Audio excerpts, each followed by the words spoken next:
Okay, all right. This is the second part of the midterm review. So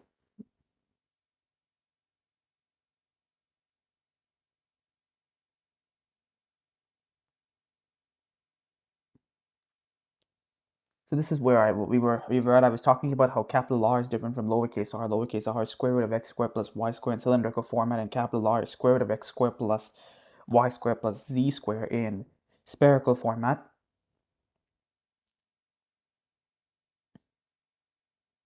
So if I was given a particular value, for example,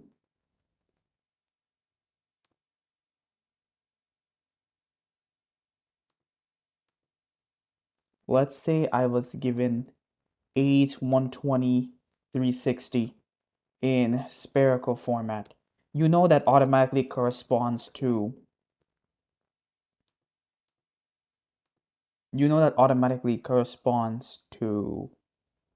spher spherical coordinates,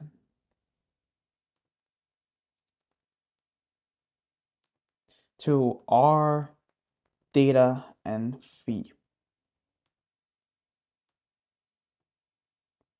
This is of course not equal to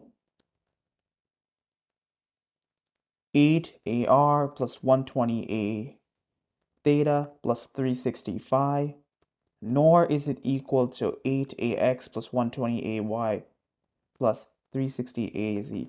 This is a no.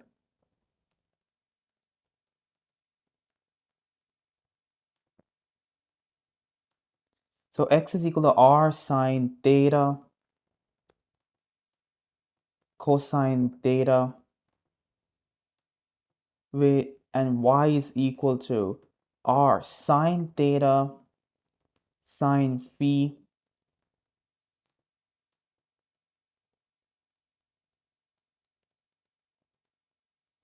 and z is equal to r cosine theta. If I want to convert these to Cartesian,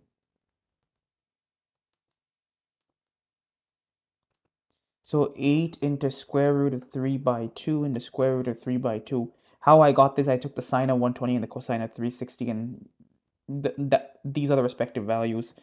Then y equals r sine theta sine phi is 8 into square root of 3 by 2 into minus half, which is 3.46. And z equals to 8, r cosine theta, which is 8 into minus half, which is equal to minus 4.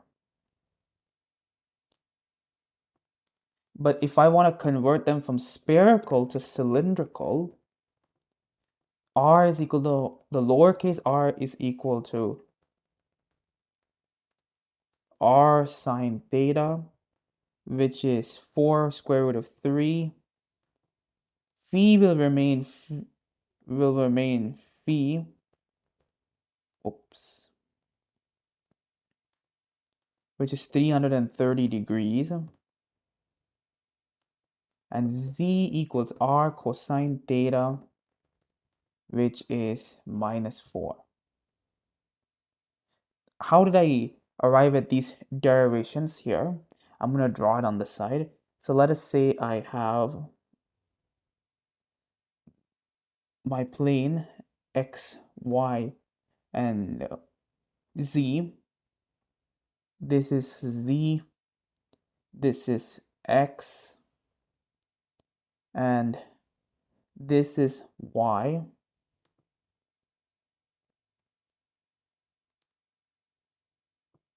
I can draw my vector capital R over here. It'll be running between x, y, and z. And the angle between r and z will be theta. This angle will be phi.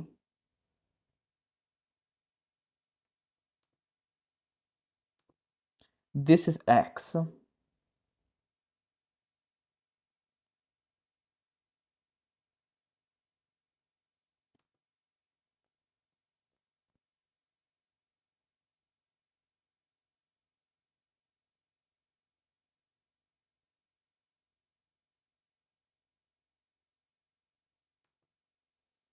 So if I were to draw it separately, it would be x, and then I have a dotted line going here, and my r value is here.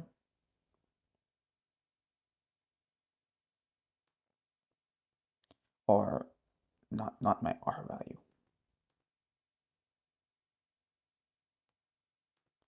My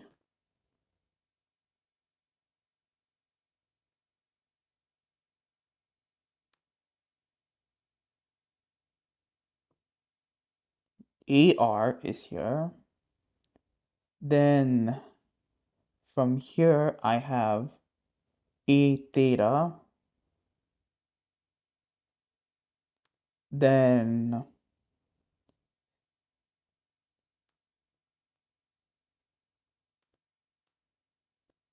from here, I have my z-axis. Then here, I have AR again. So this is theta.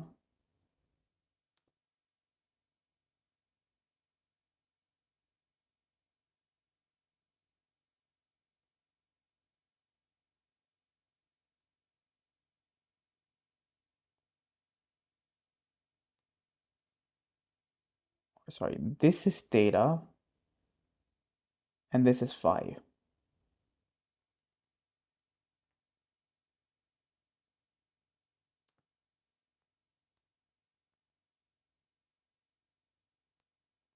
And then from here, you can see I will have my lowercase r will be running here. And from here, I will have A theta again.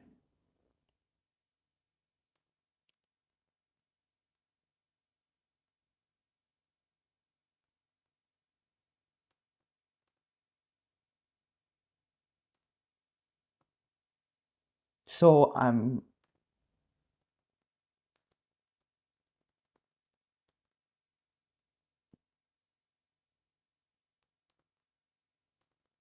if I want to convert A equals to AR times AR,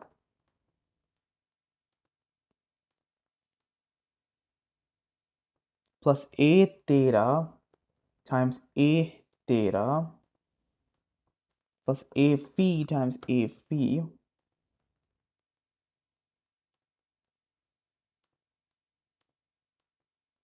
times AX, I get AR into AR times AX plus A theta into A theta times AX plus A phi into A phi times AX. AX times AR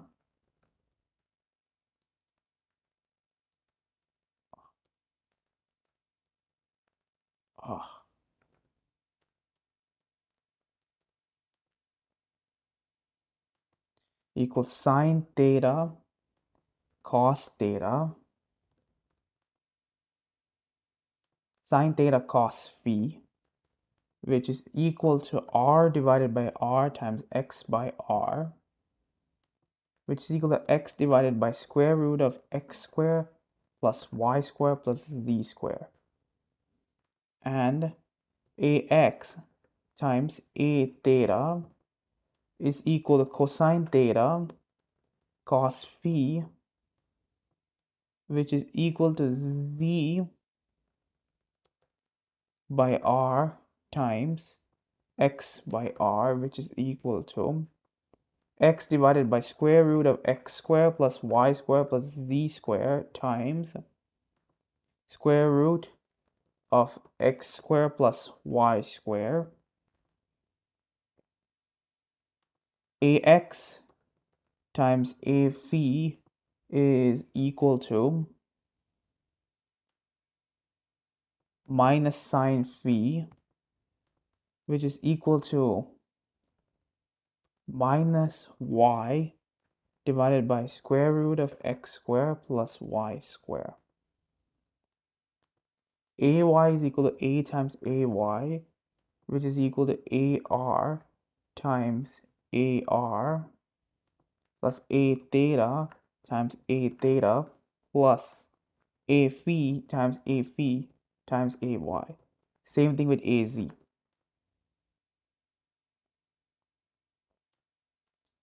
So a that in for ay times ay times ar is equal to sine theta times sine phi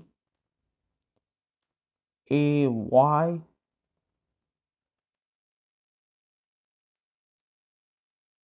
ay oh god ay times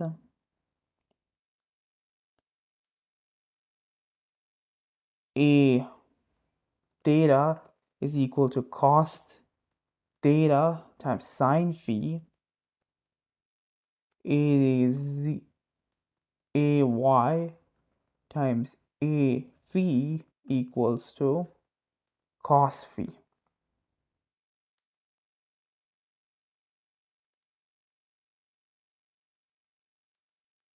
And for az, you have that a times az is equal to ar times ar plus a theta times a theta plus a phi times a phi times az. So az times ar is equal to cosine theta az times a phi is a theta is equal to minus sine theta, and az times a phi is equal to 0.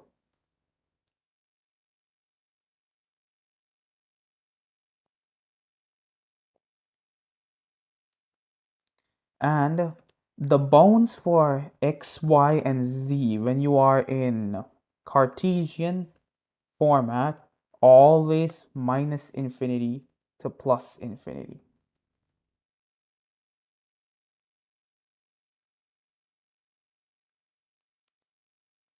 You say that 0 is less than r is less than infinity in cylindrical format, and minus pi is less than phi is less than pi.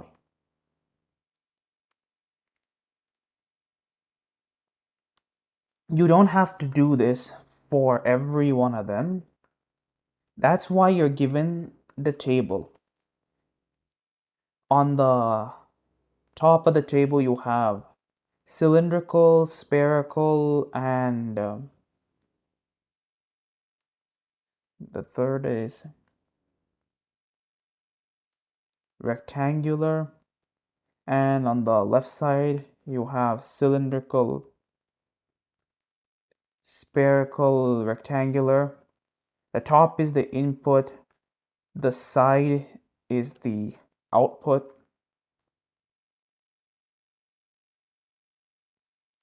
So for example, using that table,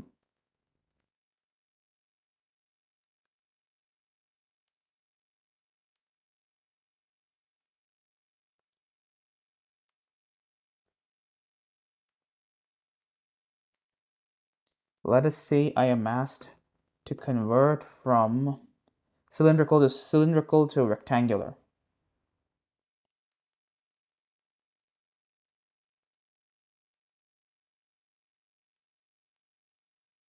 I automatically use the table and I do this.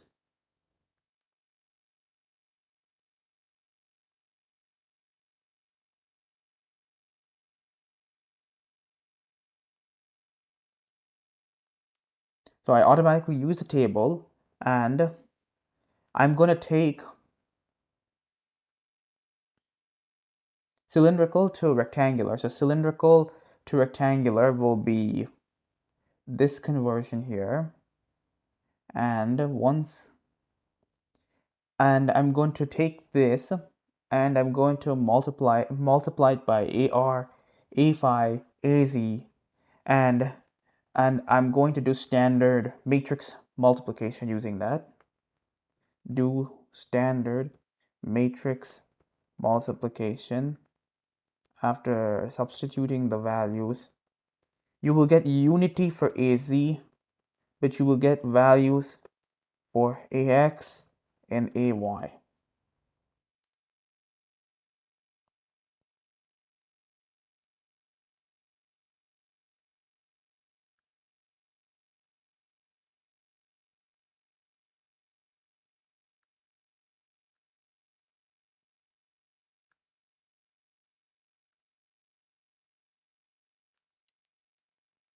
So it is important to note that a times ax is equal to ar times ar plus a theta times a theta plus a phi times a phi times ax, which is ar times ax plus a phi times ax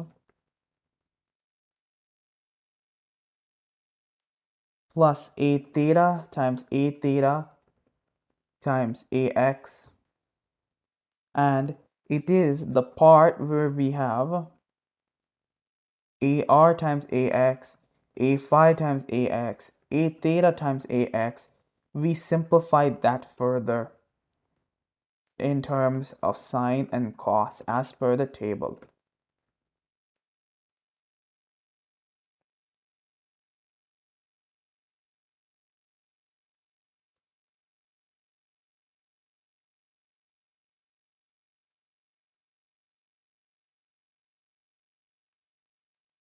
Also important to note that a phi, the directional vector of a phi,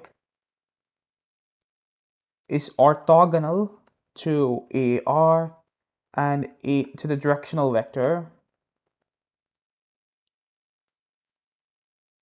of ar and ar, and see diagram to the right. So I'm gonna draw here. We have a plane. Then you've got phi, theta. So then you've got ar,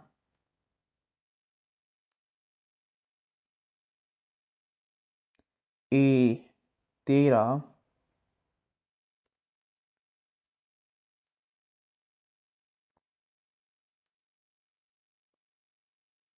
and a phi.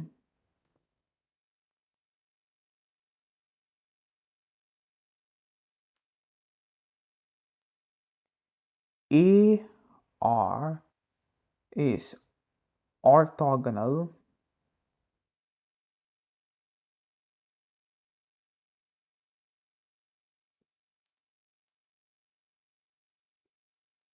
to a z cap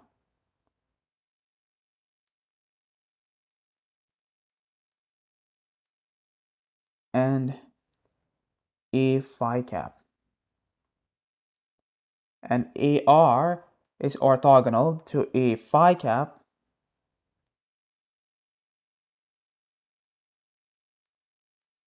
and a theta cap.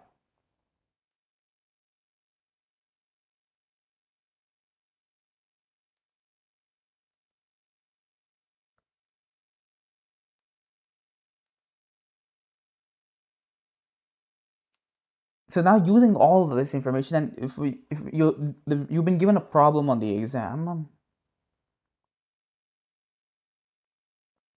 to express the vector field in terms of cylindrical coordinates.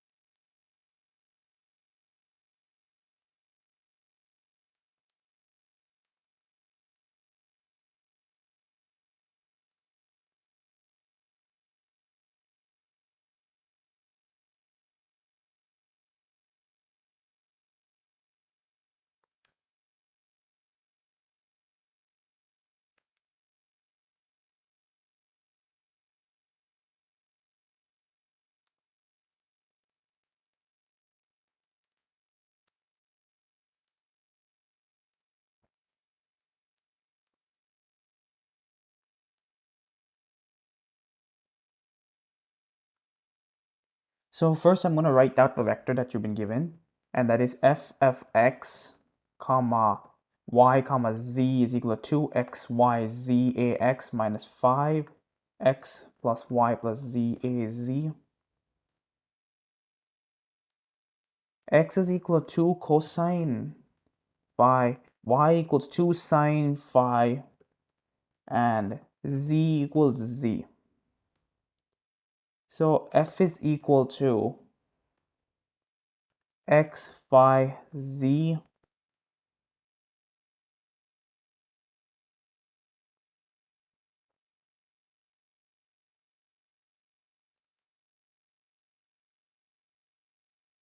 to 2x squared z cosine phi sine phi ax. How, based on the table, minus 5 into x cosine phi plus x sine phi plus zaz.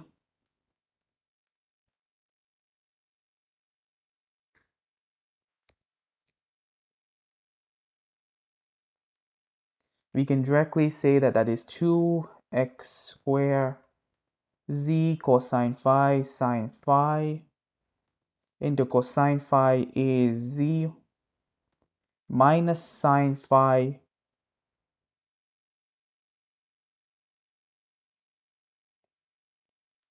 a theta minus 5 into x cosine phi plus x sine phi plus z ax.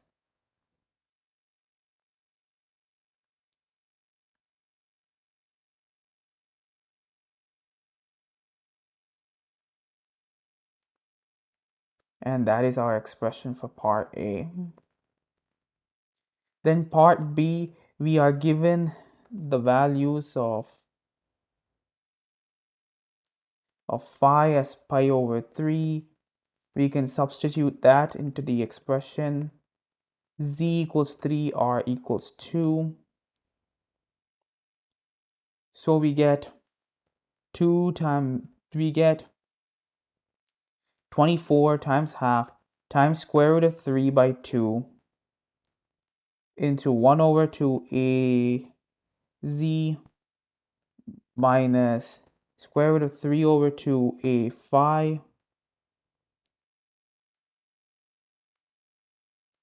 minus 5 into phi over 2 plus 2 into square root of 3 by 2 plus 3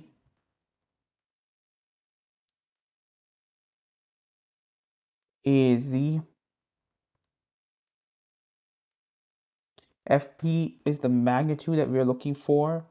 So Fp is going to be 3 square root of 3 az. When you simplify this expression, you get that minus 3 a theta minus 5 into theta plus square root of 3. Take the magnitude of that, you end up getting 30.49. And that should be the end of the whatever you have on the midterm exam. So some other things that some other rules you will want to remember is that if you want to calculate, now let us say you're given the value of phi of xyz. You want to calculate phi, then you do tan of y divided by z. If you're converting from spherical to Cartesian, but you don't know theta and phi, you need to find theta and phi. Going backwards, using the steps, using the equations which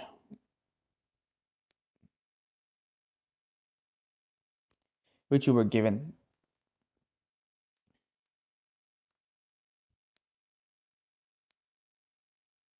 And those equations are basically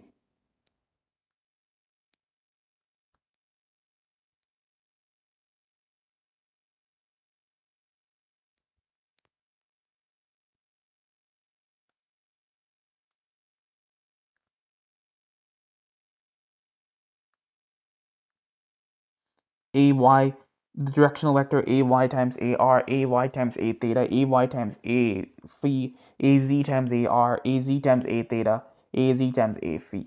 You need to go backwards with that and find theta and phi in that situation. And some other important rules to remember. This is more pertaining to properties. A cross B is equal to minus A cross B. Cross product is not commutative. If you take A cross B cross C, that is not A cross B cross C, so it's not associative. However, cross product is distributive. I'm going to put this on page 1 as well.